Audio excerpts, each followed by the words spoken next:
Tourism is one of the fastest growing industries in the world. It is a sector which both the developed and developing nations are actively prospecting to further their economic growth.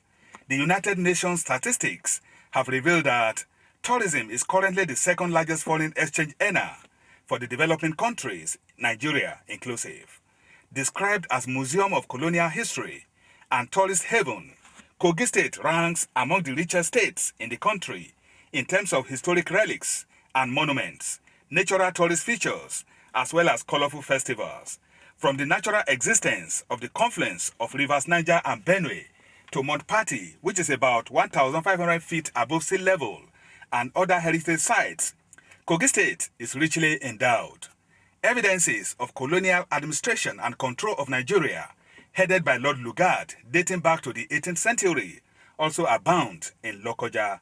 They include the Iron of Liberty, which is the spot that symbolizes the abolition of slave trade, the World War Cenotaph, the spot where the Royal Niger Company flag was lowered, and the Union Jack flag hoisted in January 1st, 1900.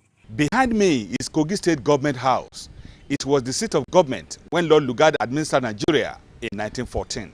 Others are the first primary school in northern Nigeria, Lord Lugard's rest house on Mount Patti, and the European Cemetery.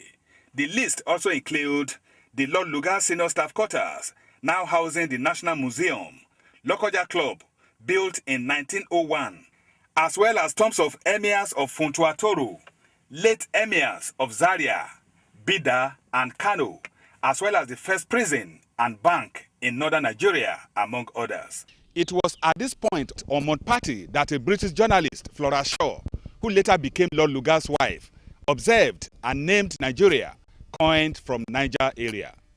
However, these tourism potentials have remained largely untapped and underdeveloped, making employment and revenue generation from the sector insignificant over the years.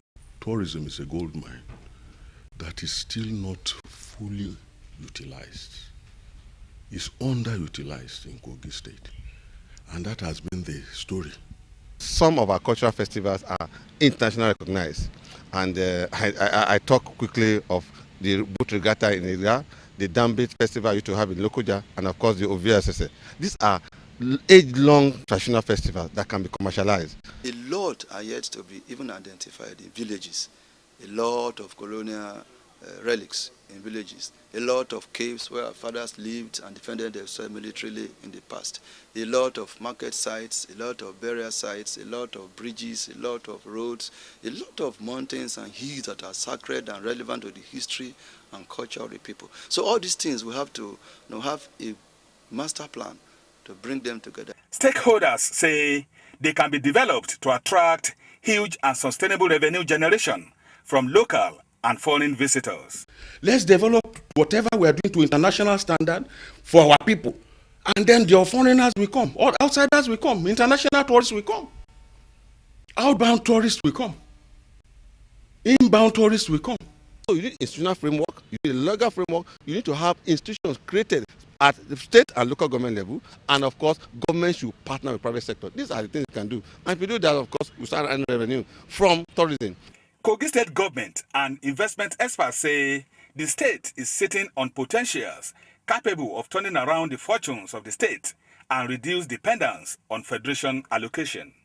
All other relics, the colonial relics, the emirs, tombs of emir, the Lugard guest house on Mount Patti, the first primary school, the first hospital, the first rest house, and the first club, all these things can be further developed with the instrumentality of the state cooperating with National Commission for Museums and Monuments. Value can be added. We'll make sure we put in our best with the help of God to bring out the wealth that is hidden in tourism in Kogi State. Well, the fact remains that the potentials are on ground and they are capable of boosting the economic base of Kogi State if properly harnessed. So, we look forward to a future that these potentials will translate to wealth for the good people of Kogi State. In Lokoja, Solomon Ayedehin, NTA News.